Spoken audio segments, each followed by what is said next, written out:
Humanities കഫേയുടെ പുതിയൊരു വീഡിയോയിലേക്ക് ഏവർക്കും സ്വാഗതം. അപ്പോൾ ഇന്ന് നമ്മൾ നോക്കാൻ പോകുന്നത് +1 സോഷ്യോളജിയുടെ രണ്ടാമത്തെ chapter terms concepts and their use in sociology. ഈ ഒരു ചാപ്റ്ററിൻ്റെ ലാസ്റ്റ് പാർട്ടാണ്, അഞ്ചാമത്തെ പാർട്ടാണ് ഈ ഒരു വീഡിയോ എന്ന് പറയുന്നത്. അപ്പോൾ ഈ ഒരു ലാസ്റ്റ് ടോപ്പിക് എന്ന് പറയുന്നത് സൊസൈറ്റി ആൻഡ് സോഷ്യൽ കൺട്രോളാണ്. ഓക്കെ, എന്ന് പറയുമ്പോൾ ഇതിനകത്ത് സിംപ്ലി നമ്മൾ പഠിക്കുന്നത് നമ്മുടെ സമൂഹത്തിൽ എന്താണ് നമ്മുടെ കൊണ്ടുവരുന്ന സോഷ്യൽ കൺട്രോളിനെ പറ്റിയിട്ടാണ് അല്ലേ. നമ്മുടെ സമൂഹത്തിൽ ഒരു നിയന്ത്രണവും കൂടാതെ ആൾക്കാരെ ഇങ്ങനെ അഴിച്ചുവിടാൻ പറ്റുമോ? ഇല്ല അല്ലേ. അപ്പോൾ എന്താണ് അവിടെ കുറച്ച് നിയന്ത്രണങ്ങളൊക്കെ നല്ല രീതിയിൽ ഒരു സമൂഹത്തിൽ ആവശ്യമാണ്. അപ്പോൾ ഒരു സമൂഹത്തിനകത്ത് കുറച്ചധികം കൺട്രോൾസൊക്കെ അല്ലേ, കുറച്ചധികം നിയമങ്ങളും ഈ ഒരു നിയന്ത്രണങ്ങളും ഒക്കെ ഉണ്ടെന്നുണ്ടെങ്കിൽ മാത്രമേ ആ ഒരു സമൂഹത്തിന് സമാധാനപരമായിട്ട് പ്രവർത്തിച്ച് മുന്നോട്ട് പോകാനായിട്ട് പറ്റത്തുള്ളൂ അല്ലേ. അപ്പോൾ ആ ഒരു കാര്യമാണ് നമ്മൾ ഈ ടോപ്പിക്കിനകത്ത് പഠിക്കാൻ വേണ്ടിയിട്ട് പോകുന്നത്. അപ്പോൾ നമുക്ക് ആദ്യമേ പറയാം എന്താണ് സോഷ്യൽ കൺട്രോൾ. അതിനൊരു ഡെഫിനേഷൻ വായിക്കുകയാണെങ്കിൽ social control refers to the social process, techniques and strategies by which behaviours of individual or a group are regulated.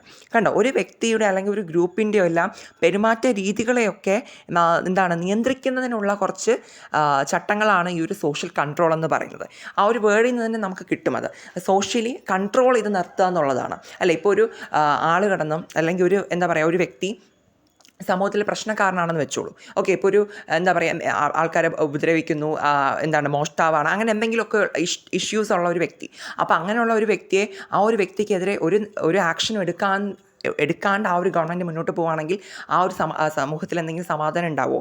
ഇല്ല അല്ലേ. അപ്പോൾ അതുകൊണ്ട് തന്നെ അവിടെ ഒരു കൺട്രോൾ കൊണ്ടുവരണം. ഓക്കെ, എന്ന് പറയുമ്പോൾ വേറെ ഒന്നുമില്ല, നമ്മുടെ സമൂഹത്തിൽ ആൾക്കാരുടെ മേലേക്ക് കുറച്ചധികം കൺട്രോൾസ് വെക്കുക. അതാണ് സോഷ്യൽ കൺട്രോൾ എന്ന് പറയുന്നത്. കാരണം അവരുടെ ബിഹേവിയേഴ്സും ആക്ഷൻസും ക്യാരക്ടറിസ്റ്റിക്സും ഒക്കെ ഒന്ന് റെഗുലേറ്റ് ചെയ്ത് നിർത്താൻ വേണ്ടിയിട്ട്, ഒന്ന് നിയന്ത്രിച്ച് നിർത്താൻ വേണ്ടിയിട്ട് ഇതുപോലെ നിയന്ത്രണങ്ങൾ ഏർപ്പെടുത്താറുണ്ട്. അതാണ് സോഷ്യൽ കൺട്രോൾ. ഇതെന്തിനു വേണ്ടിയിട്ടാണ് സമൂഹത്തിൽ കൊണ്ടുവരുന്നത്? ഇത് ഈ ഒരു ടോപ്പിക്ക് നമ്മൾ പഠിക്കുമ്പോൾ നമ്മൾ ശ്രദ്ധിക്കേണ്ട കാര്യം, നമുക്ക് തന്നെ നമ്മുടെ സമൂഹത്തിൽ നമുക്ക് ഒരുപാട് അവകാശങ്ങളൊക്കെ ഉണ്ട് അല്ലേ. പക്ഷേ എന്നും പറഞ്ഞ് നമുക്ക് ഇഷ്ടം പോലെ നമുക്ക് ചെയ്യാനായിട്ട് സാധിക്കുമോ? എല്ലാ കാര്യങ്ങളും നമുക്ക് തോന്നിയ പോലെ നമുക്കങ്ങ് പെരുമാറാനായിട്ട് സാധിക്കുമോ? ഇല്ല അല്ലേ. അതിനെന്തുണ്ട്, കുറച്ചധികം നിയന്ത്രണങ്ങളും മാനദണ്ഡങ്ങളും ഒക്കെ ഉണ്ട്. അത് തന്നെയാണ് ഈ ഒരു സോഷ്യൽ കൺട്രോൾ എന്ന് പറയുന്നത്. വളരെ ഒരു ലീസ്റ്റായിട്ടൊരു എക്സാമ്പിൾ പറയുകയാണെങ്കിൽ നമുക്ക് എല്ലാവർക്കും അറിയാം, നമ്മുടെ ഭരണഘടന പ്രകാരം നമുക്ക് സംസാരിക്കാനുള്ള അവകാശമുണ്ട് അല്ലേ. നമ്മളെ ഒപ്പീനിയൻസോ എന്ത് വേണോ നമുക്ക് പറയാം, നമുക്ക് വാ തുറന്ന് പറയാനുള്ള അവകാശം നമുക്കുണ്ട്.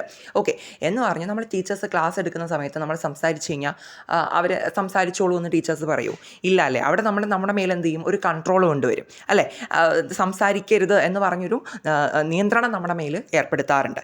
ഓക്കെ, അതുപോലെ തന്നെയാണ് നമ്മുടെ സൊസൈറ്റിയിലായിട്ടുള്ള വലിയ വലിയ ഇഷ്യൂസ് നമ്മൾ എടുത്ത് നോക്കുമ്പോഴും മനസ്സിലായ ഒരു കാര്യം എന്താണെന്നുള്ളത് പിടികിട്ടിയോ? സോഷ്യൽ കൺട്രോൾ എന്ന് പറയുമ്പോൾ എന്താണെന്നുള്ളത്. ഓക്കെ, സോഷ്യൽ കൺട്രോൾ ഒരു സമൂഹത്തിന് ആവശ്യമാണ്. അങ്ങനെ കൺട്രോൾ ഉണ്ടെന്നുണ്ടെങ്കിൽ മാത്രമേ ആ സമൂഹം നന്നായിട്ട് ഫങ്ഷൻ ചെയ്ത് മുന്നോട്ട് പോകത്തുള്ളൂ. അവിടെ ഒരു പീസ്ഫുൾ ആയിട്ടുള്ള ഒരു അറ്റ്മോസ്ഫിയർ ഉണ്ടാവത്തുള്ളൂ. ആ ഒരു കാര്യം ക്ലിയർ ആക്കിക്കൊണ്ട് ഇനി ഈ ഒരു സോഷ്യൽ കൺട്രോൾ തന്നെ രണ്ട് ടൈപ്പിലുണ്ട്. ഫോർമൽ സോഷ്യൽ കൺട്രോളും ഉണ്ട്, ഇൻഫോർമൽ സോഷ്യൽ കൺട്രോളും ഉണ്ട്. ഫോർമൽ സോഷ്യൽ കൺട്രോൾ എന്ന് പറയുമ്പം സിംപ്ലി പറയുകയാണെങ്കിൽ നമ്മുടെ നിയമപ്രകാരമുള്ള ഒരു കൺട്രോളാണ്. മീൻസ് ലോ ഒക്കെ ബേസ് ചെയ്ത് വരുന്ന ഒരു കൺട്രോളാണ് ഫോർമൽ സോഷ്യൽ കൺട്രോൾ എന്ന് പറയുന്നത്. എന്ന് പറയുമ്പോൾ നമുക്കറിയാമല്ലോ, നമ്മുടെ നിയമങ്ങളൊക്കെ ഒരുപാടുണ്ട് അല്ലേ. അതായത് നമ്മുടെ സ്റ്റേറ്റ് ഗവൺമെൻറ് തന്നെ ഉണ്ടാക്കി വെച്ചിട്ടുള്ള കുറേ നിയമങ്ങളുണ്ട് ഈ സോഷ്യൽ കൺട്രോൾ ഉണ്ടാക്കാൻ വേണ്ടിയിട്ട്.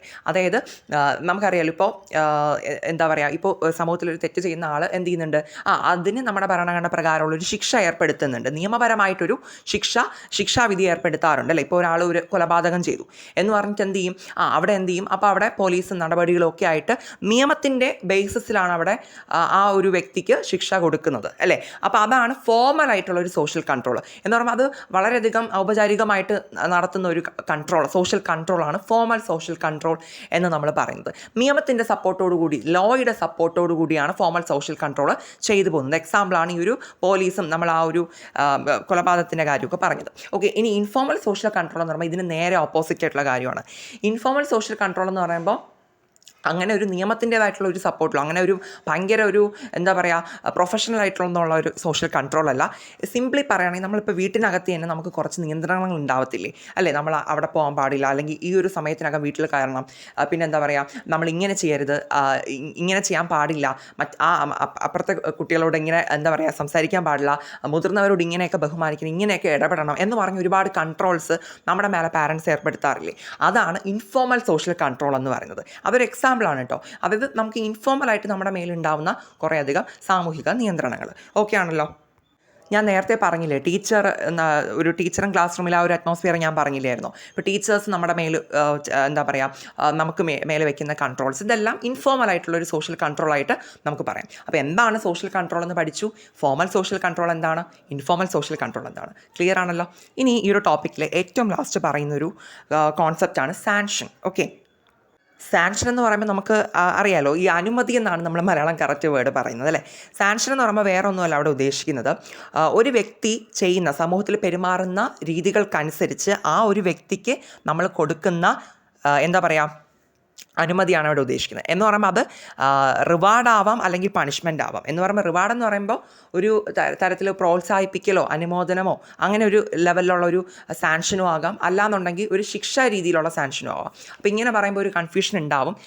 ആ ഒരു എന്താ പറയുക, സാങ്ഷൻ തന്നെ 2 ടൈപ്പ് ഉണ്ട്, പോസിറ്റീവും ഉണ്ട് നെഗറ്റീവും ഉണ്ട്. അപ്പോൾ ആ ഒരു കാര്യം പറയുമ്പോൾ നിങ്ങൾക്ക് സാങ്ഷൻ എന്ന് പറയുന്ന ഒരു കോൺസെപ്റ്റ് ക്ലിയർ ആവും. നമുക്ക് ആദ്യം അതൊന്ന് നോക്കാം. പോസിറ്റീവ് സാങ്ഷൻ ഉണ്ട്, നെഗറ്റീവ് സാങ്ഷനും ഉണ്ട്.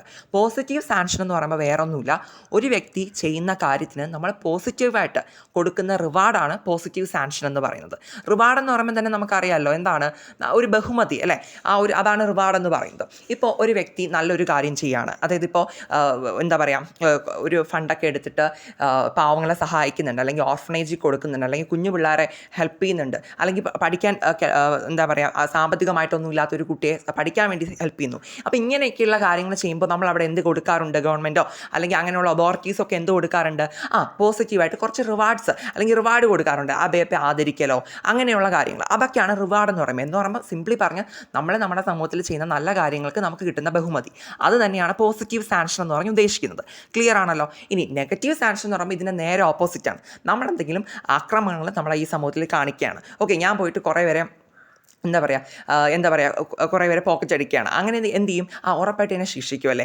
അല്ലാതെ എനിക്ക് ബഹുമതി തരുമോ, ഒരിക്കലും തരില്ല അല്ലേ. എന്നെ ഉറപ്പായിട്ട് എന്ത് ചെയ്യും, ജയിലിൽ കൊണ്ടുപോയി ശിക്ഷിക്കാനായിരിക്കും ചെയ്യുന്നുണ്ടാവും അല്ലേ. അപ്പോൾ അതാണ് നെഗറ്റീവ് സാങ്ഷൻ എന്ന് പറയുമ്പോൾ. എന്ന് പറഞ്ഞാൽ പണിഷ്മെൻ്റാണ് നെഗറ്റീവ് സാങ്ഷനിൽ ഉദ്ദേശിക്കുന്നത്, ശിക്ഷാവിധിയാണ് അവിടെ ഉദ്ദേശിക്കുന്ന കാര്യം എന്ന് പറയുന്നത്. ഓക്കെ, അപ്പോൾ ഇതാണ് പോസിറ്റീവ് സാങ്ഷനും നെഗറ്റീവ് സാങ്ഷനും. അപ്പോൾ ഈ ഒരു സാങ്ഷൻ എന്ന് പറയുന്ന ഒരു കോൺസെപ്റ്റ് നമുക്ക് എങ്ങനെ ഡിഫൈൻ ചെയ്യാം. Okay, a sanction is a mode of reward or punishment that reinforces socially expected forms of behaviour. മനസ്സിലായോ?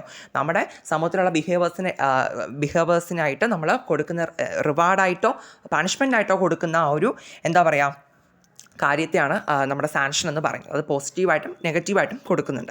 ഓക്കെ, അപ്പോൾ ഇത്രയാണ് ഇത്രയും കോൺസെപ്റ്റ്സാണ് നമുക്ക് ഈ ഒരു സൊസൈറ്റി ആൻഡ് സോഷ്യൽ കൺട്രോൾ എന്ന് പറയുന്നത് ഈ ഒരു ലാസ്റ്റ് ടോപ്പിക്കിൽ പഠിക്കാൻ വേണ്ടിയിട്ടുള്ളത്. അപ്പോൾ ഈ ഒരു കോൺസെപ്റ്റ്സൊക്കെ ക്ലിയർ ആയിട്ട് പോവുക. 1-2 മാർക്കിനൊക്കെ ഇത് ചോദിച്ച് കണ്ടിട്ടുണ്ട്. സോ ഇറ്റ്സ് ഇമ്പോർട്ടൻ്റ് ആണ്. അല്ലെങ്കിൽ 4 മാർക്കിനോ അങ്ങനെയൊക്കെ ഉള്ള ഒരു ലെവലിലൊക്കെ ഇതിൻ്റെ ഡിഫറൻസ് ഒക്കെ പരസ്പരം കമ്പയർ ചെയ്ത് എഴുതാനൊക്കെ ചിലപ്പോൾ ചോദിക്കാറുണ്ട്. പ്രത്യേകിച്ച് 2 മാർക്സിനൊക്കെ വളരെ ഇമ്പോർട്ടൻ്റ് ആണ്. അപ്പോൾ അതുകൊണ്ട് തന്നെ എല്ലാവരും കൃത്യമായിട്ട് ഇത് ഒന്ന് മനസ്സിലാക്കിയിട്ട് പോവുക. എളുപ്പമല്ല ഇത് പഠിക്കാൻ വേണ്ടിയിട്ട്. ഓക്കെ, അപ്പോൾ അത്രയേ ഉള്ളൂ. എന്തെങ്കിലും ഡൗട്ട്സ് ഒക്കെ ഉണ്ടെങ്കിൽ കമൻറ്റ് സെക്ഷനിൽ അറിയിക്കുക. Thank you.